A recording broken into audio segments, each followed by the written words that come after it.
이 배추 하나로 우리 집 5식구가 한 달을 먹을 밑반찬을 만들어봐. 이 정도면 쉬운 문제네요. 한 달이요? 2달도 충분합니다. 단순한 절약이 아닌 진정한 지혜의 표현. 엄마, 나는 내 옷은 새거 안 되나? 집이 파괴되고 모든 것을 잃었을 때 과부가 뒷산에서 10년을 모은 은자 항아리를 캐낸다. 항아리의 은자를 본 순간 내가 평생 아껴 살았는데 부인, 제가 당신을 오해했습니다. 정말로 깊이. 편견의 벽이 무너지고 진정한 사랑이 시작되는 순간 모든 시련을 견딘 후 마당에 나란히 앉은 세 사람 낙엽이 살랑이고 햇살이 따뜻하다. 지금부터 짠 손가락질 받던 과부와 구두쇠 양반 이야기가 시작됩니다. 이야기가 기대되신다면 구독, 좋아요로 함께 해주세요.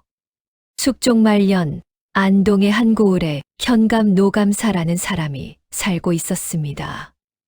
벼슬도 하고 있었지만 손이 유난히 고닫습니다. 아침마다 곡간을 여러 쌀이 줄어든 것을 확인하고 밥 한 그릇이 나오면 곡기로 하나하나 세어보았습니다. 심지어 쌀을 씻을 때 한 톨이라도 물에 떠내려가면 눈을 가늘게 뜨고 눈살을 찌푸렸습니다. 아, 저게 다 돈인데 왜 이렇게 낭비를 하는가? 종들도 그를 피해 다니기 시작했습니다. 심부름을 할 때마다 이것도 돈이 들어가는데 왜 이렇게 많이 했냐는 핀잔을 들었기 때문입니다. 물을 한 바가지 더 깃다고 해도 물도 무겁지 않냐 하며 타박했습니다. 밤이 되어도 마찬가지였습니다. 촛불도 1시간만 켜둔다고 정했습니다. 그 이상 켜두면 밤샘을 할 계획이냐며 화를 냈습니다. 반찬도 한 가지씩만 밥상에 올렸습니다. 2가지가 올라오면 언제 돈이 떨어질 때까지 이렇게 낭비할 텐가 라며 투덜거렸습니다. 집안 사람들은 조용히 살 수밖에 없었습니다. 숨 쉬는 것도 조심하고 움직이는 것도 신경 써야 했습니다. 밥을 먹을 때도 소리가 나지 않게 먹어야 했고, 방을 걸을 때도 발소리가 크지 않게 해야 했습니다. 노 감사는 매일 저녁방에 들어가 종이와 먹을 건의 장부를 정리했습니다. 쌀이 얼마나 주었는지, 반찬감에 얼마나 썼는지, 촛불에 얼마나 들었는지를 계산했습니다. 그 계산은 시간이 지날수록 더욱 정교해졌습니다. 이달엔 지난달보다 쌀을 3되나 더 썼군. 이게 계속되면 안 된다. 그는 독중 혼잣말을 했습니다. 마치 누군가가 자신의 재산을 훔쳐가고 있다는 생각으로 가득했습니다. 그 집에는 장남 노현령이 있었습니다. 올해 25세에 얼굴도 반듯했고 글도 잘 읽었습니다. 향리의 서원에서도 주목하는 인물이었습니다. 예학 리슈에도 밝았고 후배들을 가르치는 일도 자연스러웠습니다. 저 노현령 아드님 정말 괜찮은 양반이더라. 그래, 예법도 바르고 성품도 너그럽다더라.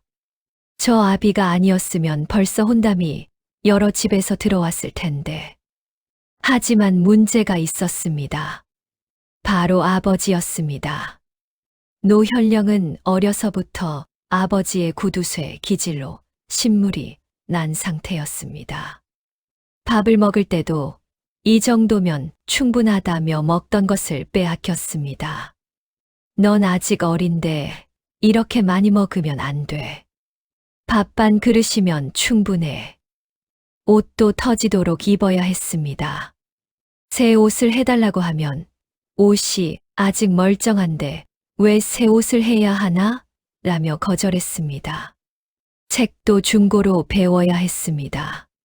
새 책을 사달라고 하면 종이도 돈이 드는데 남이 써던 책으로 배워도 된다며 옛날 책을 주었습니다. 그것도 누군가 이미 필기를 해놓은 책이었습니다. 이 책값이 얼마나 하는데 구겨서 읽니? 조심해서 봐라. 심지어 친구들이 와도 제대로 된 차 한 잔을 대접할 수 없었습니다. 물은 우물에서 길어다 마시고 떡도 어머니가 팔아서 남은 것만 몰래 가져다 먹을 수 있었습니다. 친구가 오면 어머니는 물을 끓여서 차 대신 주었습니다. 친구들도 처음엔 이상하게 여겼지만 나중엔 익숙해졌습니다. 아버지, 제 친구들이 와서. 친구들, 그런 것 신경 쓸 돈이 어디 있나? 우리 집이 부잣집인가? 너희는 공부만 해. 돈 생각하지 말고. 그렇게 말하면서도 아버지는 장부를 들었습니다. 하지만 집안은 결코 가난하지 않았습니다. 현감의 녹봉도 나쁘지 않았고 대대로 모아온 재산도 제법 있었습니다. 단지 아버지가 그것을 절대 쓰려 하지 않았을 뿐입니다.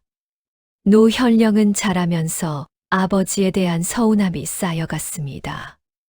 누군가는 자신이 필요로 하는 것을 알아주고 따뜻하게 대해주는 사람이 있을까 하는 생각을 했습니다. 밤이 되면 혼자 방에서 생각했습니다. 정말로 나를 이해해주는 가족이 있을까? 내가 당연히 가져야 할 것들을 가질 수 있을까? 혼담도 자주 들어왔지만 대부분 깨졌습니다. 노현령 날이 어때요? 좋은 혼담이 들어왔다더만. 아버지 노감사는 매번 같은 반응을 보였습니다. 그 집 재산이 얼마냐? 집은 몇 칸인가? 논밭은 몇 마지기인가? 예, 그건. 재산도 없으면서 우리 집 아들을 데려가려고 빈손으로 들어오는 신부는 싫다. 최소한 지참금이 있어야 하고 많게는 종이나 재산도 함께 들어와야지. 또 다른 혼담은 이렇게 깨졌습니다. 요즘 신부 중에 부모가 살아있는 신부를 데려오려고 시댁에 와서 친정 생각만 할 텐데. 그리고 친정에서 자주 돈을 빼달라고 할 테니 부모가 없는 고아 신부가 낫다. 또 다른 혼담은 이렇게 깨졌습니다. 신부가 식솔이 많아 우리 집에 들어와서 친척들을 자주 부르면 어떻게 하냐? 쌀과 반찬과 촛불이 얼마나 많이 들어가는데 혼자인 처녀가 낫다. 이렇게 계속되다 보니 중매쟁이들도 노감사의 집 대문을 피해 다니기 시작했습니다. 저 노감사 정말 심하더라. 내가 중매를 50년을 했는데 저런 양반은 처음이야.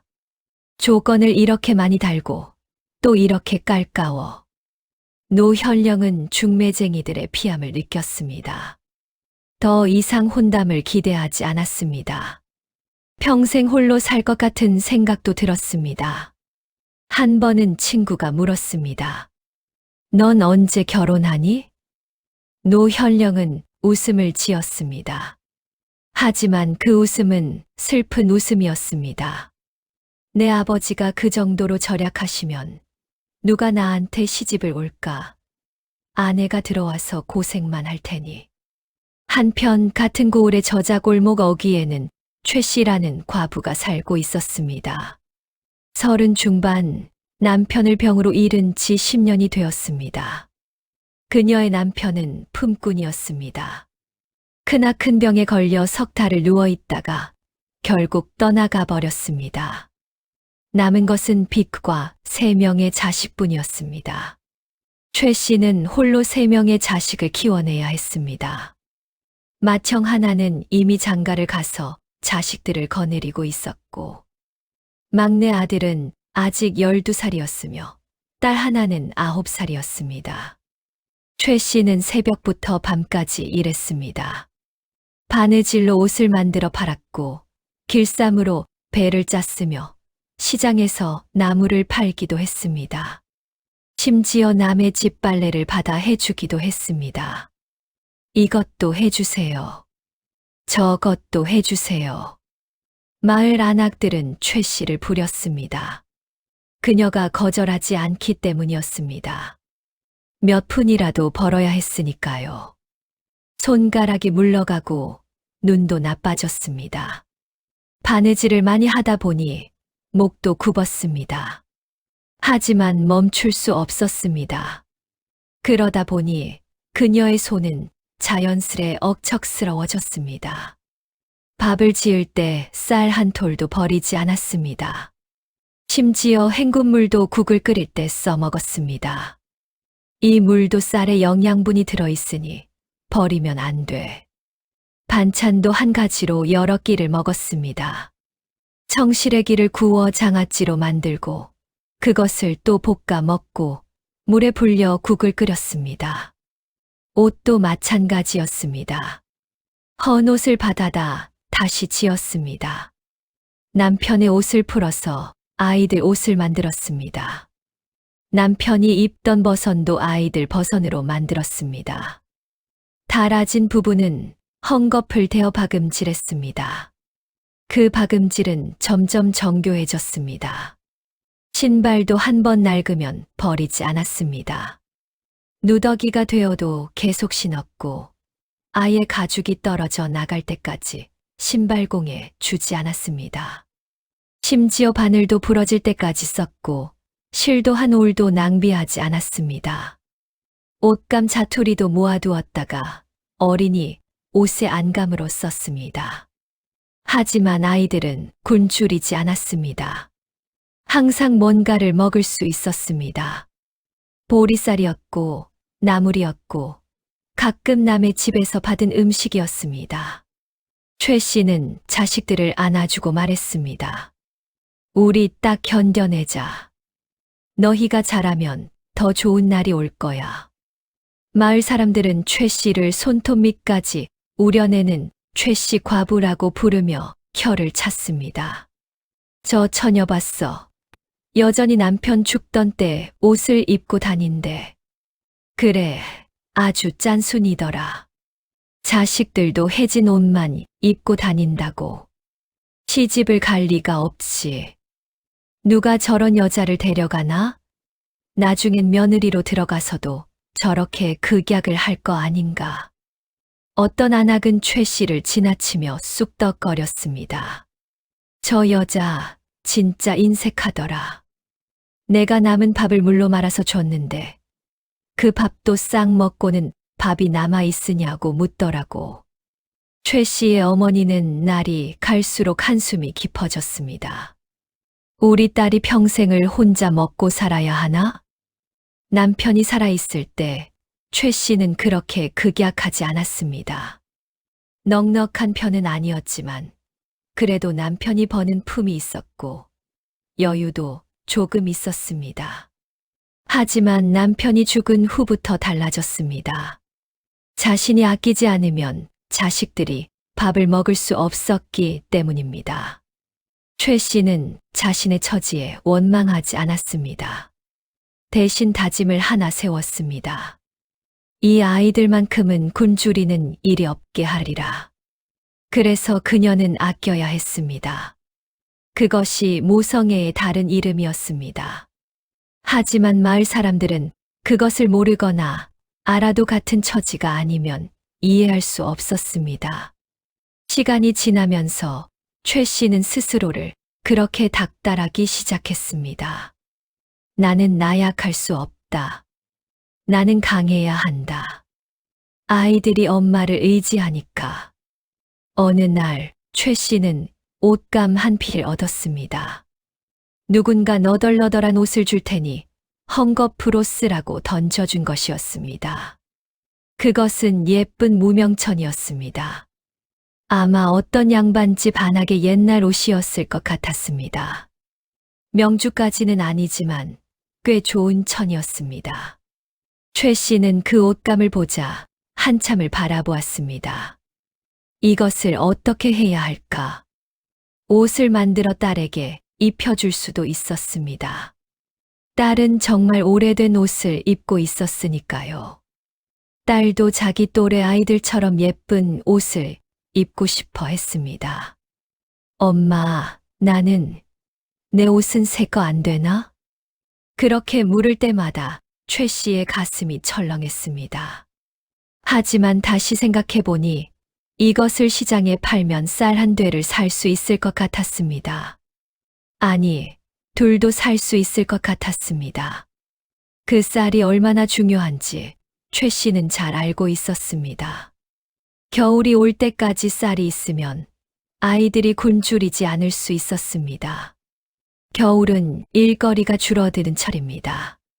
쌀이 없으면 그 기간을 버티기 힘들었습니다.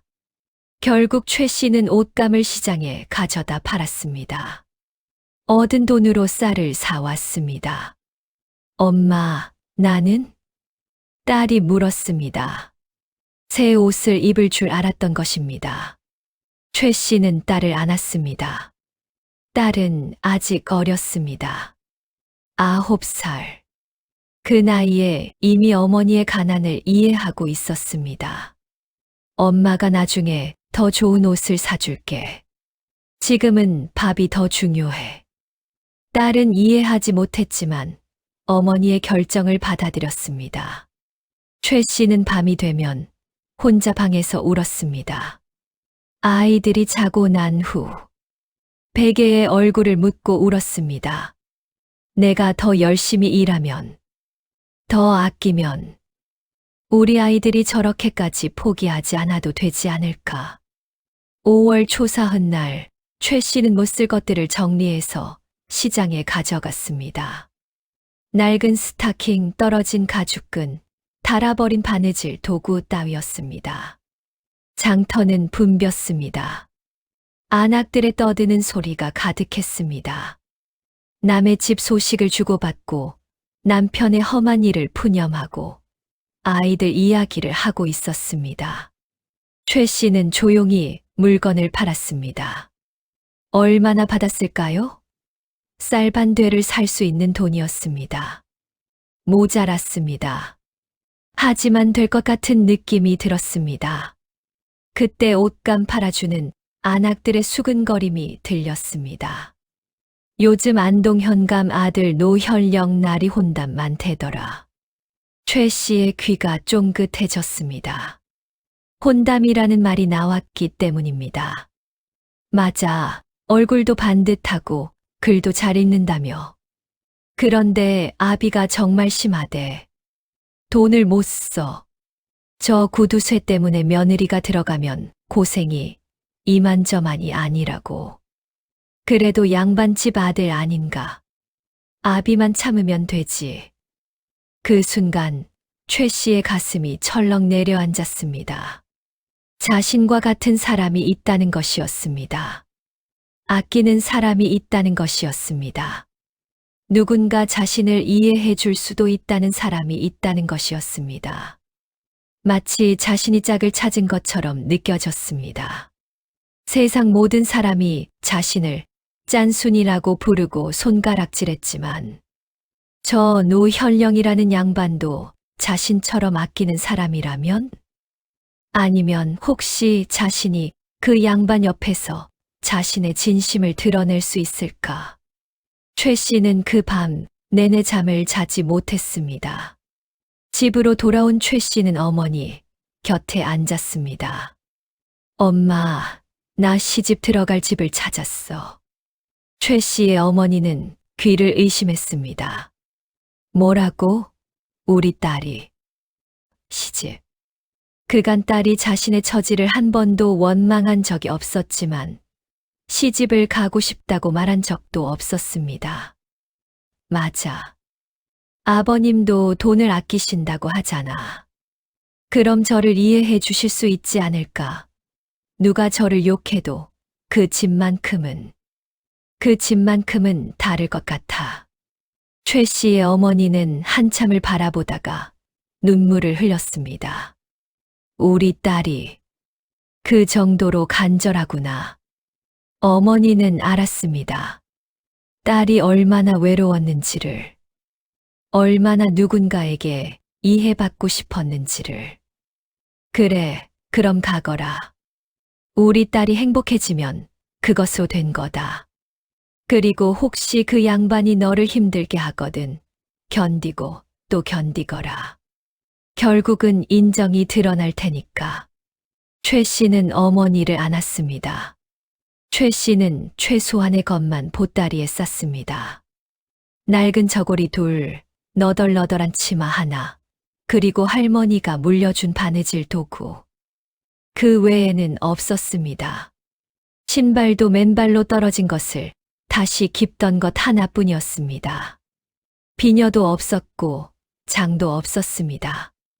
어머니는 딸을 보내며 아무것도 해주지 못해서 미안하다는 눈으로 바라보았습니다. 우리 딸, 이제 가거라. 새로운 집에서 잘 살아라. 최 씨는 어머니 발치에 절을 올렸습니다. 감사합니다, 어머니. 넌 뭘 감사해? 내가 너한테 잘해주지 못해서 미안하다. 최 씨는 고개를 들었습니다. 아니에요. 어머니는 날마다 날 지켜주셨어요. 그것만으로도 충분합니다. 최 씨는 천천히 길을 나섰습니다. 마음이 부풀어 올랐습니다. 처음으로 누군가 자신을 이해해 줄 수 있는 집이 있다는 생각이 들었거든요. 뒷모습을 보는 어머니는 손을 모으고 중얼거렸습니다. 하늘이시여, 저 아이가 좋은 사람을 만나게 해주세요. 바람이 최 씨의 옷자락을 살랑거렸습니다. 마치 누군가가 응원하는 것 같았습니다. 최 씨는 이틀을 걸어서 안동의 고을에 도착했습니다. 다리도 아팠고 발도 물렀습니다. 하지만 멈추지 않았습니다. 노 감사의 큰 대문 앞에 도착했을 때 해는 이미 중천을 넘어가고 있었습니다. 대문은 크고 당당했습니다. 양반가의 대문답게 단청도 곱고 기둥도 굵었습니다. 최 씨는 조심스레 절을 올렸습니다. 며느리 될 사람이 왔습니다. 한참을 기다렸습니다. 마당에서는 아무 소리도 들리지 않았습니다. 종들이 비스듬히 최 씨를 바라보고 있었습니다. 누군가 이렇게 초라한 모양으로 혼담을 들고 온 것이 이상했던 것입니다. 다시 절을 올렸습니다. 며느리 될 사람이 왔습니다. 그때 집 안에서 느릿느릿한 발걸음이 들렸습니다. 나가는 길이 길었습니다. 마치 누군가가 천천히 계단을 내려오는 것처럼. 드디어 노 감사가 나타났습니다. 그는 최 씨를 머리끝부터 발끝까지 훑어보았습니다. 낡은 옷, 달아진 신발, 거친 손가락들, 그리고 가난한 자의 빛이 나는 눈. 노 감사는 코웃음을 쳤습니다. 이 여인이 우리 집 며느리라고? 노 감사는 최 씨를 부엌으로 데려갔습니다. 부엌은 생각보다 어두웠습니다. 햇빛이 제대로 들어오지 않았습니다. 노 감사가 말했습니다. 우리 집에 들어오려면 먼저 시험을 쳐야 한다네. 이건 우리 집의 규칙일세. 그러더니 한 구석에 있던 배추를 집어들었습니다. 손바닥만 한 크기의 배추였습니다. 속도 별로 차 있지 않았습니다. 마치 시장에서 팔다 남은 것 같은 배추였습니다. 이 배추 하나로 우리 집 5 식구가 한 달을 먹을 밑반찬을 만들어 보게. 못하면 바로 돌아가야 할 게다. 이건 며느리의 자격을 테스트하는 것이야. 잘 들었나? 최 씨는 배추를 받아들고 한참을 바라보았습니다. 배추는 생각하는 시간도 짧았습니다. 자신의 인생에서 이보다 더 중요한 선택은 없을 것 같았습니다. 그리고 웃음이 나왔습니다. 아니, 콧방귀를 뀌었습니다. 그 웃음은 무시하는 웃음이 아니었습니다. 공감의 웃음이었습니다. 아, 당신도 나를 이렇게 이해할 줄 아는군이라는 웃음이었습니다. 그리고 고개를 들었습니다. 이 정도면 쉬운 문제네요. 한 달이요. 2 달도 충분합니다. 노 감사의 눈썹이 꿈틀했습니다. 이 여자가 허세를 부리는 걸까? 아니면 진짜 그렇게 생각하는 걸까? 그 말을 들으니 예사롭지 않은데. 그 다음 날부터 최 씨는 진짜 손을 썼습니다. 아침 일찍 일어나 우물물로 배추를 씻었습니다. 먼저 배추를 한 입씩 떼어냈습니다. 겉잎은 버리지 않고 따로 모아두었습니다. 속잎들은 곱게 씻고 물기를 완전히 제거했습니다. 그 다음 가장 중요한 과정이 시작되었습니다. 최 씨는 우물물에 소금을 풀었습니다. 보통 장아찌보다 훨씬 짠 물이었습니다. 이 정도면 오래 보관할 수 있겠군. 그리고 염장이 되면서 맛도 더 깊어질 거야. 배추를 한 입씩 그 물에 담갔습니다. 항아리에는 속 깊은 배추 장아찌가 들어갔습니다. 배추 하나를 완전히 절여내는 데는 반나절이 걸렸습니다. 첫날 아침 밥상에 올라온 것은 배추나물이었습니다. 배추 겉잎을 데쳐서 간장 양념을 한 것이었습니다. 향긋하고 쓸쓸한 맛이 났습니다. 점심때는 배추 장아찌가 나왔습니다. 한 잎을 꺼내 먹기 좋게 잘라낸 것이었습니다. 살짝 짭짤하고 배추의 향이 났습니다. 저녁 때는 배추 국물로 끓인 된장국이 나왔습니다. 국물이 구수했습니다. 배추의 향이 우려져 나온 것이었습니다. 노 감사는 밥을 먹으며 눈살을 찌푸렸습니다. 평소 같았으면 반찬이 이렇게 많아? 라고 했을 일이었습니다. 하지만 이번엔 달랐습니다. 모든 것이 배추에서 나온 것이었거든요. 낭비도 없었습니다. 집안 사람들은 수군거렸습니다. 매일 배추만 먹는데. 그런데 맛은 계속 달라. 신기하네. 그날 밤, 노 감사는 최 씨의 솜씨를 좀 더 자세히 들여다보기로 했습니다. 이랜날이 지나고 열흘이 지났습니다. 주변 종들과 집안 사람들이 수근거렸습니다. 저 여자 미쳤나 봐. 배추 물까지 담그다니. 그리고 배추 겉잎을 말려서 뭔가를 또 하고 있는데. 실제로 최 씨는 배추 겉잎을 말려서 나중을 위해 보관하고 있었습니다. 이것도 나중에 국을 끓일 때 쓸 수 있었거든요. 이건 겨울에 먹을 수 있어. 하나도 버릴 게 없어. 열흘째 되는 날, 최 씨는 배추 줄기를 다시 얇게 저몄습니다. 이전의 장아찌와는 다른 맛의 장아찌를 만들기 위해서였습니다. 그리고 배추물도 다시 정렸습니다. 건더기를 건져내고 소금을 더했습니다. 이제 그것도 국물 장아찌로 먹을 수 있는 상태가 되었습니다. 밥상에 올라오는 것들도 다양했습니다. 아침 배추 거친 무침, 쌀밥, 점심 배추 줄기 장아찌, 보리밥, 저녁 배추 속대볶음, 쌀밥. 매일 다른 맛이었습니다. 하지만 모두 배추에서 나온 것이었습니다. 노 감사는 하루하루 밥을 먹으며 생각했습니다. 이 여자, 내 기대를 넘었는데. 심지어 종들도 이제 최 씨에게 존대를 하기 시작했습니다. 처음에는 그녀를 무시했지만 자신들도 맛있는 밥을 먹게 해주는 그녀를 이제 존경하게 된 것입니다. 보름이 지났습니다. 배추 장아찌는 점점 더 깊은 맛을 내고 있었습니다. 염장이 되면서 향이 더해진 것이었습니다. 배추물도 구수해지고 있었습니다. 소금기와 배추의 향이 어우러져 이제는 국물 자체만으로도 반찬이 될 수 있었습니다. 최 씨는 여전히 새로운 방식으로 배추를 요리했습니다.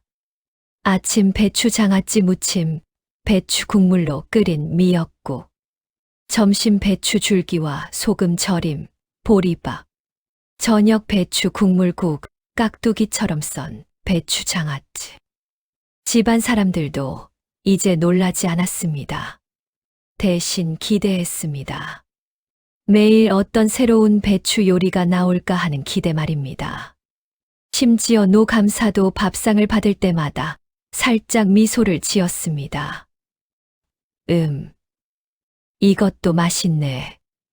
노현령도 처음으로 밥상을 보고 눈을 떴습니다. 단순히 배추를 이렇게까지 다룰 수 있다는 것에 놀랐습니다. 자신의 아버지가 평생 아껴온 식재료들도 다양하지 않았는데 이 여자는 하나의 배추로 이토록 많은 반찬을 만들었습니다. 저 여자, 혹시 정말 대단한 건가? 그 생각은 자신의 마음에도 변화를 주기 시작했습니다. 한 달이 지났습니다. 밥상을 본 노 감사의 눈을 의심했습니다. 배추 장아찌는 여전히 남아 있었고 배추 국물도 그대로였으며 배추 겉잎을 말린 것도 있었습니다. 그뿐 아니었습니다. 최 씨는 이제 새로운 것을 만들고 있었습니다. 남은 배추를 다시 말려서 묵나물을 만든 것이었습니다. 이것은 겨울 내내 두고 먹을 수 있는 반찬이 될 것이었습니다. 배추 겉잎도 말려 저장되고 있었습니다. 이제 겨울까지 먹을 수 있습니다. 최 씨가 조용히 말했습니다. 노 감사는 한참을 침묵했습니다. 자신이 평생 아껴온 것들, 그것도 결국 썩어 없어져 버리는 것들과 달리 이 여자는 효율적으로 관리했습니다. 그리고 천천히 고개를 끄덕였습니다. 마음에 든다. 이 집 며느리로 삼겠네. 그것은 단순한 승인이 아니었습니다. 그것은 노 감사가 자신의 인생 첫 번째로 누군가를 진심으로 인정하는 순간이었습니다. 혼례를 치르자. 아들이 너를 아내로 여길 수 있도록 혼례를 올렸습니다. 신부는 여전히 누더기 옷을 입었고 지참금은 없었으며 시댁으로 가져간 것이라고는 낡은 보따리뿐이었습니다. 하지만 노 감사는 만족했습니다. 심지어 흐뭇해했습니다. 이 여자가 남편을 얻는 것이 우리 집의 이득이야. 우리가 뭔가를 해주는 게 아니야. 반면 노현령은 달랐습니다. 자신도 모르게 불안했습니다. 이제 아버지처럼 더 극한의 절약 속에서 살아야 한단 말인가. 더 짠 여자가 들어와서 아버지와 나를 더 짜게 할 건가. 혼례를 올린 첫날 밤, 노현령은 최 씨에게 차갑게 말했습니다. 그대를 아내로 여기지 않습니다. 아버지가 정한 것일 뿐입니다. 그대가 하는 일도 이해하고 싶지 않습니다. 그리고 당신이 저 배추처럼 우리 집을 짤수록 이 결혼이 망칠 것 같습니다. 최 씨는 고개를 끄덕였습니다. 상처를 받지 않은 것처럼 보였습니다. 그렇겠지요. 남편님의 심정을 이해합니다. 저도 남편님 입장이라면 똑같이 생각할 것 같습니다. 하지만 걱정하지 마세요. 제가 먼저 다가가지는 않겠습니다. 남편님이 편하게 느끼실 때까지 기다리겠습니다. 아들은 고개를 돌렸습니다. 마음이 불편했지만 어떻게 할 수도 없었습니다. 자신의 아버지가 이미 이 여자에게 마음을 주었으니까요. 그렇게 두 달이 흘렀습니다. 최 씨는 아침마다 일찍 일어나 밥을 지었습니다. 새쌀을 고르고 물을 맞추고 불을 조절했습니다. 밥이 완성되면 밥상을 펼쳤습니다. 마당을 쓸었습니다. 매일 아침마다 빗자루를 들고 마당의 낙엽과 먼지를 쓸었습니다. 빨래를 했습니다. 남편의 옷, 시아버지의 옷, 집안 사람들의 옷. 모두를 손으로 비비어 깨끗하게 했습니다. 노 감사는 그 모습을 흐뭇하게 바라보았습니다. 역시 내 눈은 틀리지 않았어.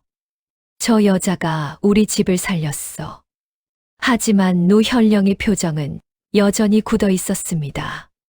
밥을 먹을 때도 마당을 거닐 때도 최 씨와 눈을 마주치지 않았습니다.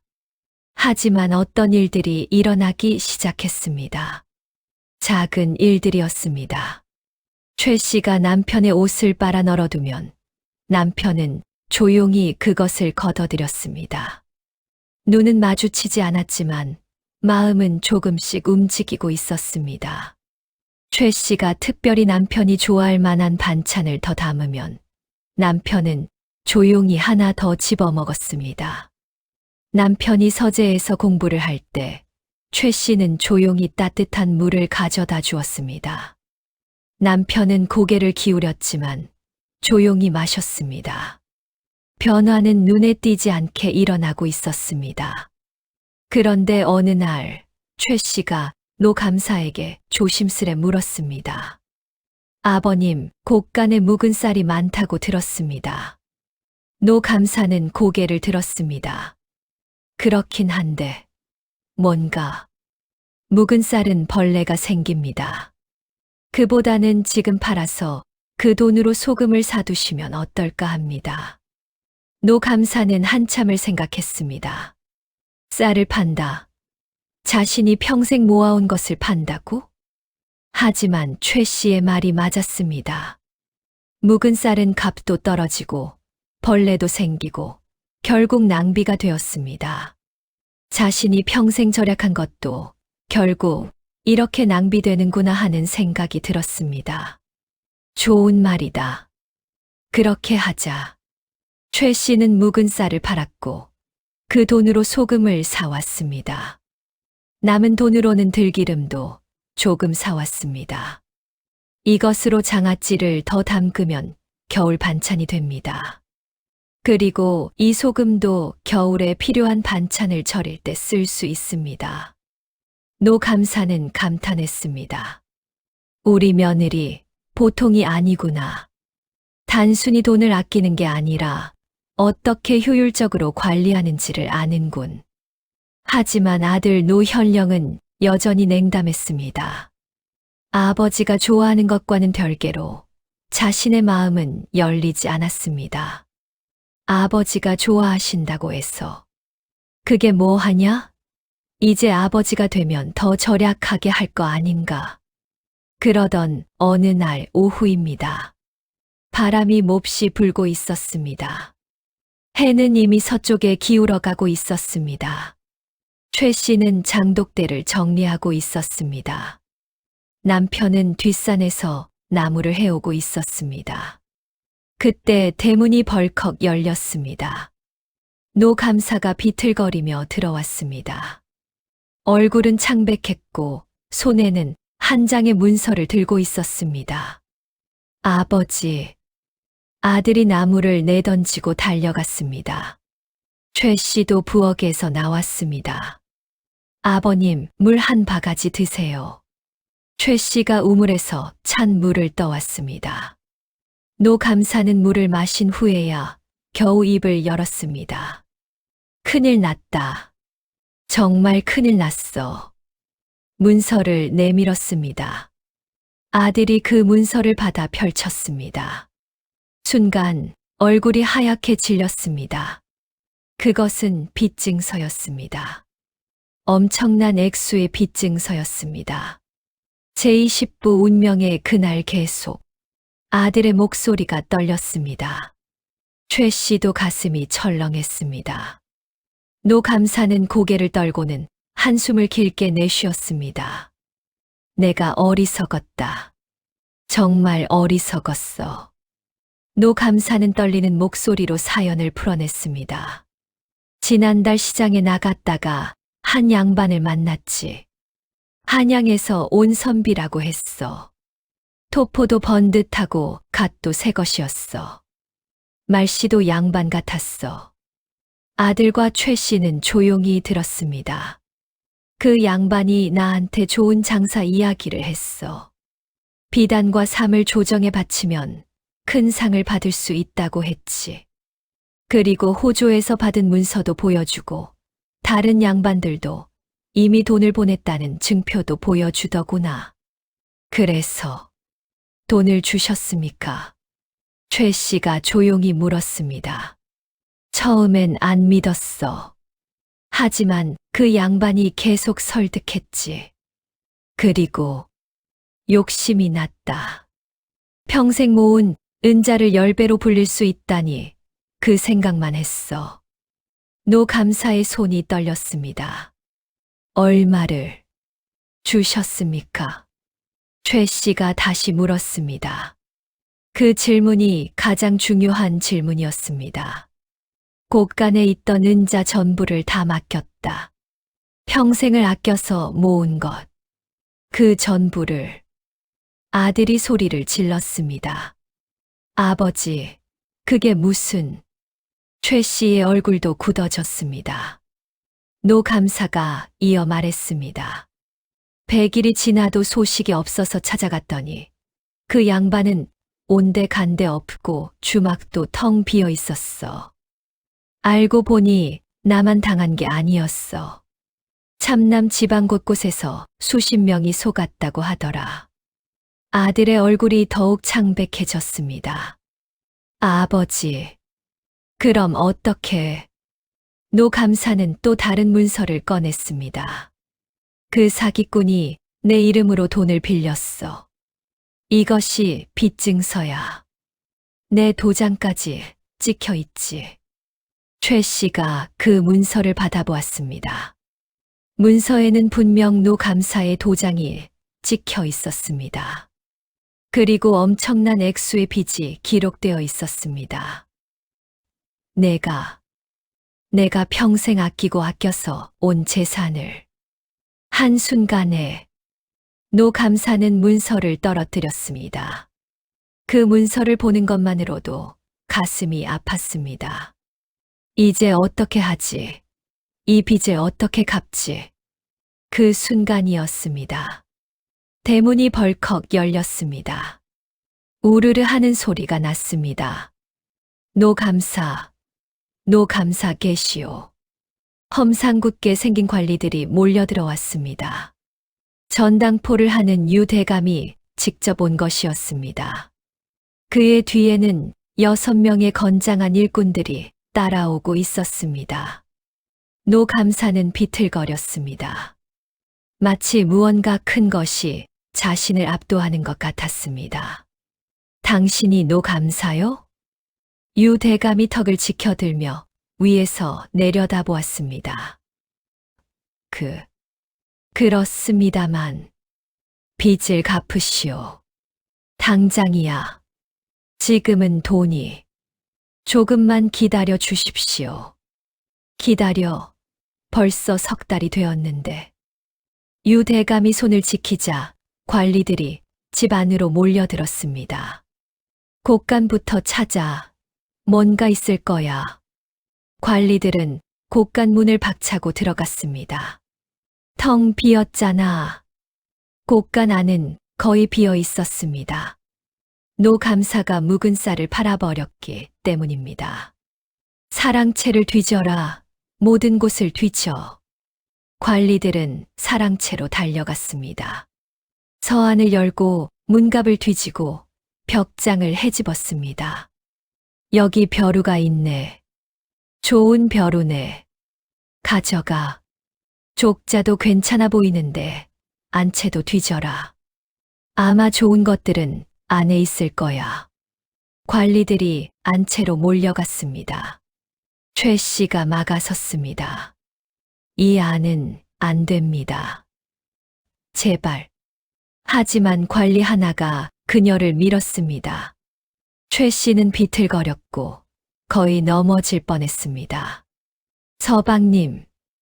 최 씨는 자신을 부축하려던 남편 대신 튕겨져 나갔습니다.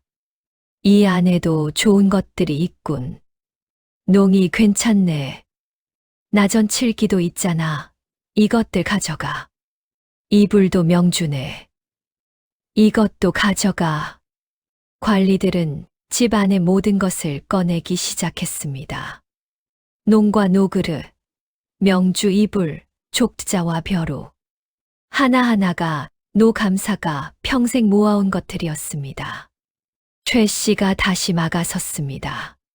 제발 사정을 봐주세요. 조금만 시간을 주시오. 저라도 품팔이를 해서 갚겠습니다. 품팔이, 그걸로 언제까지 갚는데? 비켜. 유 대감이 아들을 밀었습니다. 아들은 마루 끝에 부딪혀 쓰러졌습니다. 최 씨가 남편을 부축했습니다. 서방님, 괜찮으세요? 남편의 눈에는 무언가 꺼져버린 빛이 있었습니다. 관리들은 가져갈 만한 모든 것을 챙겼습니다. 농과 노그릇, 명주 이불, 족자와 벼루, 심지어 무쇠 냄비까지. 그건 안 됩니다. 그것까지 가져가시면 밥을 어떻게 지어 먹습니까? 최 씨가 다급히 말했습니다. 무쇠 냄비는 밥을 하는데 필수였습니다. 그건 내 알바가 아니요. 무쇠 냄비도 들려갔습니다. 그 다음 유 대감이 또 다른 문서를 꺼냈습니다. 그것은 더욱 심각한 것이었습니다. 집 문서를 내놓으시오. 집 문서요? 노 감사는 비틀거리며 사랑채로 들어갔습니다. 벽장 깊숙한 곳에 보관되어 있던 집 문서를 꺼냈습니다. 손가락이 떨렸습니다. 마치 자신의 모든 것을 내놓는 느낌이었습니다.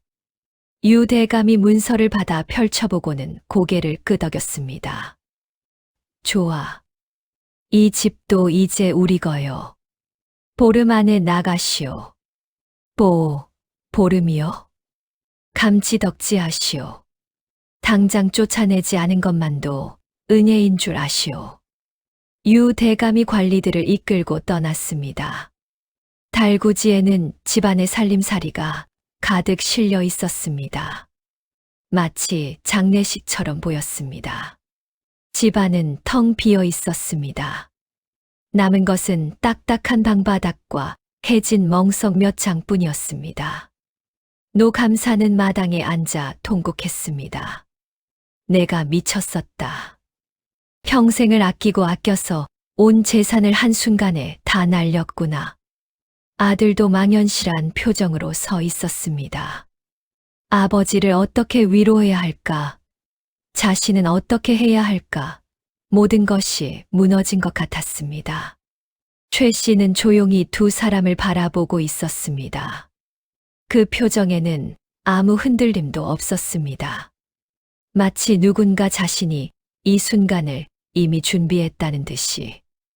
그 밤 모두가 텅 빈 방에 앉았습니다. 저녁도 제대로 못 먹었습니다. 이웃집에서 죽 한 그릇을 얻어와 나눠 먹었습니다. 노 감사는 죽도 제대로 먹지 못했습니다. 내가 정말 어리석었다. 평생을 아껴 살았는데 한순간에 다 날렸구나. 아들도 말이 없었습니다. 자책하고 싶었지만 어떻게 해야 할지 모르겠습니다. 아버지, 제발 자책하지 마십시오. 자책을 안 할 수가 있나? 내 욕심 때문에 너희까지 길거리에 나게 생겼는데. 아들도 고개를 떨었습니다. 제가 뭐라도 해보겠습니다. 내일부터 품팔이라도 나가겠습니다. 무슨 일이든. 최 씨는 조용히 그들을 바라보았습니다. 달빛이 창호지 문을 통해 은은하게 들어오고 있었습니다. 남편님, 저 좀 빠져나갔다 올게요. 최 씨가 조용히 말했습니다. 어디 가시는 거예요? 잠깐만요. 1시간 안에 돌아올게요. 최 씨는 방을 나갔습니다.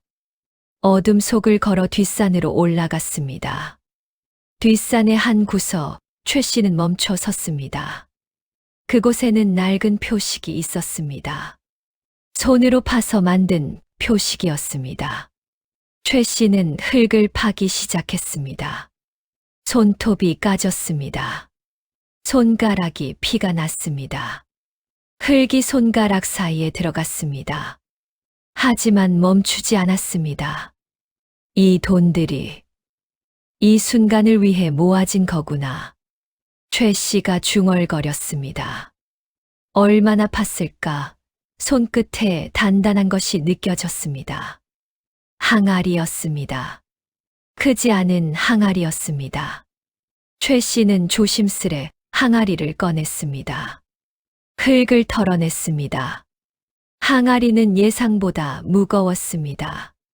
그것은 최 씨가 10년 가까이 모아온 것이었습니다. 친정에 있을 때부터 시작했습니다. 실 한 타래라도 팔아서 한 푼을 모았습니다. 남편이 있을 때도 조금씩 모았습니다. 남편이 죽은 후에는 더욱 치열하게 모았습니다. 자식들을 위해, 혹시 모를 나를 위해. 최 씨는 항아리를 안고 다시 방으로 돌아왔습니다. 방에 들어선 최 씨를 보자 남편이 물었습니다. 부인, 어딜 다녀오셨어요? 잠깐이요. 최 씨는 대답 대신 조용히 항아리를 꺼냈습니다. 이것은? 남편이 물었습니다. 제가 오랜 세월 모아둔 것입니다. 최 씨는 천천히 항아리 뚜껑을 열었습니다. 남편의 눈이 휘둥그레졌습니다. 노 감사도 고개를 들었습니다. 항아리 안에는 은자가 가득 들어 있었습니다. 동전도 있고 곡식을 판 돈도 있고 바느질로 번 돈도 있었습니다. 이게 대체? 남편이 떨리는 목소리로 물었습니다. 최 씨는 조용히 말했습니다. 제가 친정에 있을 때부터 모았습니다. 여기 온 후에도 쌀 한 톨, 돈 한 푼을 아껴가며 모았습니다. 남편님이 문서를 써서 번 돈도 모았고 길쌈으로 번 돈도 모았습니다. 그렇게 오래. 네. 처음엔 그냥 모아야 한다는 생각뿐이었습니다. 하지만 이 집에 와서 이유가 분명해졌습니다. 최 씨는 잠시 말을 멈추었다가 조용히 이어 말했습니다. 아버님은 곳간이 비는 것을 제일 두려워하시는 분입니다. 쌓아두는 데는 익숙하시지만 쓰는 데는 늘 망설이십니다. 혹시 이런 날이 오면 아버님이 고민 없이 쓸 수 있도록. 그래서 제가 이 돈을 모았습니다. 노 감사는 말없이 고개를 떨었습니다.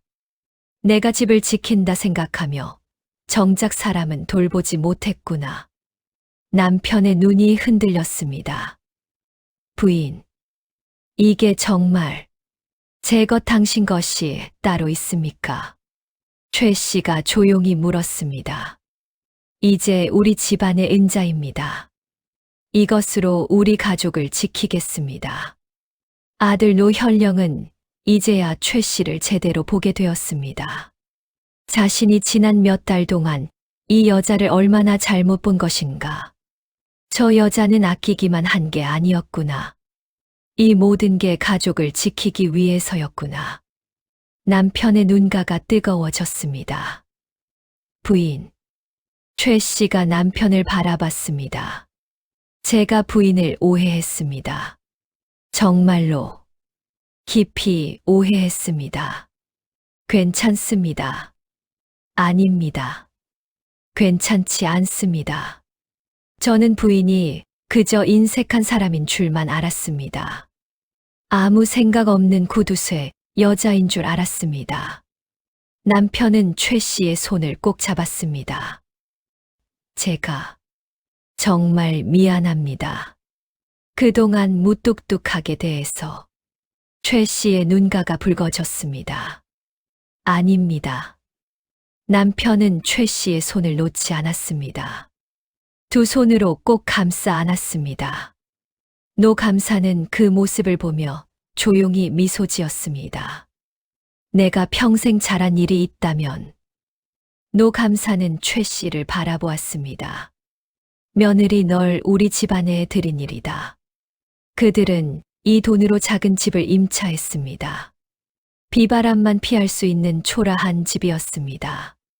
기와가 새 것이 아니었고 마루는 삐걱거렸으며 벽에는 종이가 여러 겹 발라져 있었습니다. 하지만 다시 시작하기에는 충분한 쉼터였습니다. 남은 돈으로 아들은 작은 문방구를 열었습니다.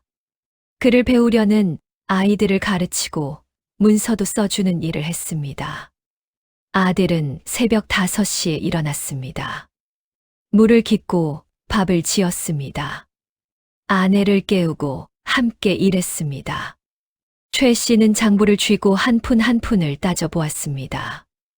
오늘은 학생 3명이 왔으니 이 정도의 쌀이 필요하고 반찬감은 이 정도면 되겠군. 그리고 시아버지는 그 많던 욕심을 내려놓았습니다. 욕심을 부려봤자 남는 게 없더라. 모으기만 하고 남들 도움도 주지 못했을 때의 모습을 봤잖아. 이제부턴 쓸 때 써야 한다. 그 말 한마디에 집안의 공기가 달라졌습니다. 여인은 여전히 알뜰하게 살림을 꾸렸습니다. 쌀 한 돌, 배추 하나도 허투루 쓰는 법이 없었습니다. 하지만 예전과는 달랐습니다. 아낀 돈은 정말 필요할 때 쓰였습니다. 남은 것은 힘든 이웃을 위해 쓰였습니다. 어느 날 여인이 말했습니다. 이웃집 할머니가 편찮시다지요. 죽 한 그릇을 끓여다 드리겠습니다. 시아버지는 잠시 말이 없었습니다. 불과 몇 달 전만 해도 자신이라면 쌀이 아깝다고 했을 일이었습니다. 그래, 그렇게 해라. 시아버지는 고개를 끄덕였습니다. 한편 아들은 조용히 최 씨 곁에 앉았습니다. 그동안 미안했어. 최 씨는 놀라 아들을 바라보았습니다. 괜찮습니다. 저도 부족한 사람이니까요. 아닙니다. 당신은 이 집을 지킨 기둥이었소. 모든 것을 포기하고도 우리 가족을 위해 이 돈을 모아두셨소. 저는 그것도 깨닫지 못했습니다. 그 말에 최 씨의 손이 잠시 멈췄습니다. 남편은 그 손을 꼭 잡았습니다. 앞으로는 제가 당신을 지키겠습니다. 당신처럼. 최 씨의 눈가가 조용히 젖어들었습니다. 그렇게 두 사람의 거리는 말보다 먼저 가까워졌습니다. 시간이 흐르자 마을 사람들의 말도 달라졌습니다. 저 집 요즘 괜찮더라. 예전엔 욕만 나오던 집인데. 맞아. 저 며느리 하나 들어오니까 집이 일어섰어. 짠 손가락질 받던 여자가 집안의 기둥이 되어버렸네. 그리고 이제 저 집은 아끼기만 하는 집도 아니고 퍼주기만 하는 집도 아니야. 필요할 때 쓰고 남을 때는 나누는 집이 되었어. 시간이 더 흘렀습니다. 아들의 문방구는 점차 번성했습니다. 더 이상 가난한 집이 아니었습니다. 하지만 그들의 마음은 변하지 않았습니다. 최 씨는 여전히 쌀 한 톨도 소중히 여겼습니다. 하지만 이웃이 곤욕일 땐 나눔을 망설이지 않았습니다. 시아버지도 여전히 손이 컸다고는 할 수 없었습니다. 하지만 꼭 필요한 곳엔 주머니를 열 줄 알게 되었습니다. 어느 가을날 세 사람은 마당에 나란히 앉았습니다. 새로 개축한 마당이었습니다. 집도 조금씩 나아가고 있었습니다. 이제는 비도 새지 않았고 벽에도 새종이가 발라져 있었습니다. 낙엽이 바람에 살랑이며 발치에 내려앉았습니다. 그때 시아버지가 말했습니다. 내 평생 잘한 일이 있다면 말이다. 잠시 말을 고르더니 이내 이어 말했습니다. 며느리를 들인 일이야. 아들도 웃으며 고개를 끄덕였습니다. 저도 그렇게 생각합니다. 아버지. 최 씨는 수줍게 웃으며 말했습니다. 과찬이십니다. 햇살은 부드러웠습니다. 마당은 고요했습니다. 집안에는 더 이상 조급함도 서러움도 없었습니다. 제33부 진짜 가족. 짠 손가락질을 받던 과부와 구두쇠 양반은 그렇게 진짜 가족이 되었습니다. 더 이상 서로를 경계하지 않았습니다. 더 이상 자신을 지키려고 하지 않았습니다. 서로의 약함을 알았고 그것을 감싸 안았습니다. 아버지는 자신의 욕심을 내려놓았습니다.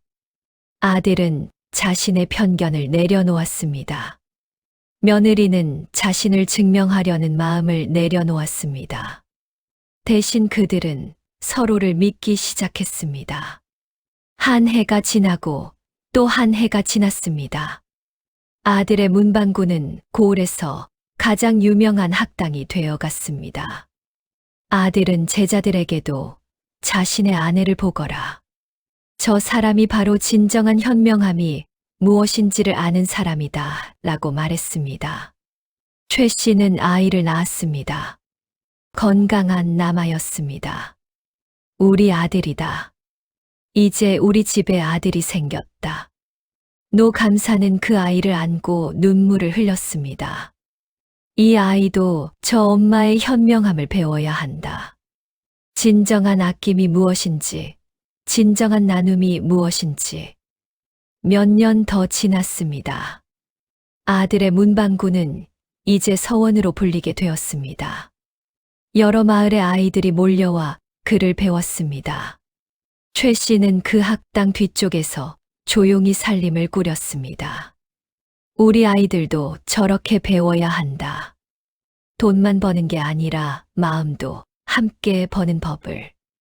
남편은 최 씨를 바라보며 말했습니다. 당신은 정말 대단한 사람이야. 단순히 아끼는 게 아니라 왜 아껴야 하는지를 아는 사람이야. 최 씨는 고개를 숙였습니다. 아닙니다. 저는 그저 우리 아이들이 굶지 않기를 바랐을 뿐입니다. 그리고 이 가족이 함께하기를 바랐을 뿐입니다. 바로 그거야. 그것이 사람이 살아가는 방식이야. 돈이 아니라 사람을 위해 살아가는 것. 당신은 그것을 아는 사람이야. 세월이 더 흘렀습니다. 노 감사는 나이가 많아졌습니다. 하지만 더 이상 돈 생각을 하지 않았습니다. 대신 마당에 앉아 손자들을 보며 웃었습니다. 우리 며느리가 없었으면 우리 집은 정말 끝이었을 거야. 이제 마을 사람들은 그 집을 이렇게 부르고 있었습니다. 저 집은 아끼되 나누는 집이야. 그 며느리가 정말 대단하더라. 남편도 시아버지도 완전히 달라졌어. 짠 손가락질 받던 과부가 집안의 기둥이 되어버렸네. 여인은 여전히 쌀 한 톨도 소중히 여겼습니다. 하지만 이제는 그 이유를 마을 모두가 알았습니다. 그것은 인색함이 아니라 책임감이었습니다. 가족을 지키려는 마음이었습니다. 아들의 아들들도 자라났습니다. 할아버지 노 감사는 손자들에게 말했습니다. 우리 집안이 이 정도가 될 수 있었던 것은 한 사람의 헌신 때문이다. 너희 할머니 말이다. 손자들은 할아버지의 말을 듣고 자랐습니다. 할머니는 왜 그렇게 아껴요? 아이들이 물었습니다. 최 씨는 웃으며 대답했습니다. 할머니가 어릴 때 너희 할아버지가 돈을 잃으셨었어. 그때 할머니가 몰래 모아뒀던 돈으로 우리 가족이 살 수 있었어. 그래서 할머니는 항상 뭔가를 준비하고 있어. 혹시 모를 날을 위해. 할머니, 그럼 이제는 충분한 돈이 있잖아요. 그래, 이제는 충분해. 하지만 할머니가 아끼는 것은 돈이 부족해서가 아니야. 그것이 우리 가족이 어떻게 살아가야 하는지를 보여주기 때문이야. 마침내 노 감사의 시간이 다했습니다. 그는 임종을 앞두고 아들과 며느리를 곁에 불렀습니다. 내가 평생 잘한 일이 있다면 그것은 너를 드린 일이야. 노 감사가 최 씨를 바라보며 말했습니다. 아버지. 최 씨가 노 감사의 손을 잡았습니다. 내가 집을 지킨다 생각하며 정작 중요한 것들을 놓치고 있었지. 하지만 너는 다양했어. 돈을 지키면서도 사람을 지켰어. 아끼면서도 나눴어. 그것이 진정한 현명함이야. 노 감사는 미소 지었습니다. 우리 아들이 너와 함께여서 정말 다행이야. 우리 손자들이 너를 지켜봤으니 앞으로도 잘 될 거야. 그렇게 노 감사는 눈을 감았습니다. 노 감사가 떠난 후 최 씨는 여전히 같은 방식으로 살았습니다. 남편은 장막구이 되었고 최 씨는 그의 아내로서 계속 살림을 꾸렸습니다. 당신이 없었으면 우리는 어떻게 됐을까? 남편은 저녁마다 최 씨에게 말했습니다. 아닙니다. 남편님이 그렇게 생각해 주셔서 저는 감사합니다. 최 씨는 항상 그렇게 대답했습니다. 세월이 흐르고 또 흘렀습니다. 이제 최 씨도 나이가 많아졌습니다. 하지만 그녀는 여전히 뒷산에 올라갔습니다. 원래는 아무것도 없는 그곳. 하지만 이제는 여러 개의 항아리가 묻혀 있었습니다. 최 씨의 딸, 최 씨의 손자, 최 씨의 손녀들이 모두 같은 방식으로 살았습니다. 아껴야 할 것은 아끼고, 나눌 것은 나누고, 책임져야 할 것은 책임지는 삶. 그것이 최 씨가 전해준 유산이었습니다. 훨씬 뒤의 일입니다. 한 학자가 안동을 방문했습니다. 그리고 그곳에 한 서원을 찾았습니다. 여기가 그 서원인가? 방문한 학자가 물었습니다. 그곳의 주인이 대답했습니다. 네. 여기는 100여 년 전 한 며느리가 이 집안을 살렸던 곳입니다. 그 며느리라면 짠 손가락질 받던 그 여인 말인가? 맞습니다. 그녀는 단순히 돈을 아껴서 집을 살린 것이 아닙니다. 사람을 사랑하는 방식으로 모든 것을 했습니다. 학자는 마당을 돌아보았습니다. 사람을 사랑하는 방식이라니.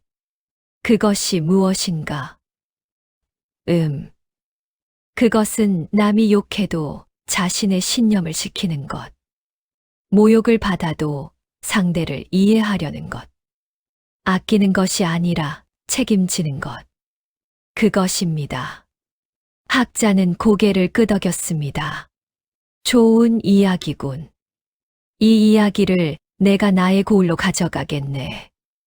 여기서 끝나는 이 이야기는 우리에게 무엇을 말해줄까요? 짠돌이 양반과 짠손가락질 받던 과부의 만남은 결국 같은 마음이 만나는 순간이었습니다. 자신을 욕해도 흔들리지 않는 최 씨의 다짐, 이 집을 지켜야 한다는 그 순수한 마음이 결국 모두를 변화시켰습니다. 이 야담이 전해주는 진정한 교훈은 이것입니다. 돈은 모으는 것이 아니라 필요할 때 쓰는 것이다. 그리고 그것을 판단하는 것은 결국 그 사람의 마음이다. 최 씨는 돈을 아껴서 집을 살린 것이 아닙니다. 가족을 사랑하는 마음으로 모든 것을 했고, 그것이 결국 모두를 구했습니다.